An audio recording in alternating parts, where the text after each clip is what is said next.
PM किसान सन्मान निधी योजनेच्या 22व्या हप्त्याबाबत मार्च 2026 सध्या सोशल मीडिया आणि बातम्यांमध्ये मोठी चर्चा आहे. काय आहे ते आपण पाहूया. व्हिडिओ आवडल्यास व्हिडिओला सबस्क्राईब करायला विसरू नका. इतर बहिणींना शेअर करा आणि कमेंट बॉक्समध्ये काय तुमचा प्रश्न आहे ते मला विचारू शकता. चला आपण पाहूया.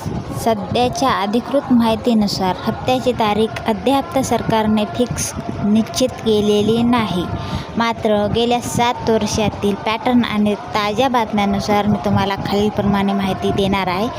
अपेक्षित तारीख बघा, 22वा हप्ता मार्च 2026च्या पहिल्या किंवा दुसऱ्या आठवड्यात जमा होण्याची दाट शक्यता आहे. काही मीडिया रिपोर्टनुसार होळीच्या आसपास मार्च मध्यात हा हप्ता वितरित केला जाऊ शकतो. सध्या सरकार लाभार्थी यादीची शुद्धीकरण म्हणजेच व्हेरिफिकेशन करत आहे.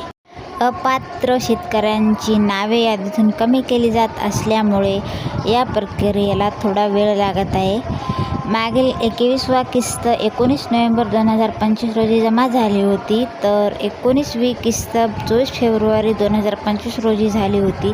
यावरून फेब्रुवारी अखेर किंवा मार्चमध्ये पैसे येणे अपेक्षित आहे. शेतकरी बांधवांनो, 22व्या हप्त्याची प्रतीक्षा संपत आली आहे. मार्च महिना सुरू झाला आहे आणि पीएम किसानचे 2000 रुपये कधी येणार याकडे सर्वांचे लक्ष लागले आहे. हप्ता येण्यापूर्वी तुमचे स्टेटस तपासा. जर तुमच्या स्टेटसमध्ये ई-KYC यस, लँड सीडिंग यस आणि आधार बँक सीडिंग यस असेल तर तुमचे पैसे येतील. जर यापैकी काहीही नो असेल तर तुमचे पैसे अडकू शकतात. ज्या शेतकऱ्यांनी अजूनही ई-KYC पूर्ण केलेली नाही त्यांना हा हप्ता मिळणार नाही. तुम्ही मोबाईलवर पीएम किसान ॲपवरून फेस ऑथेंटिकेशनद्वारे घरी बसून KYC करू शकता. व्हिडिओ आवडल्यास व्हिडिओला सबस्क्राईब नक्की करा. धन्यवाद.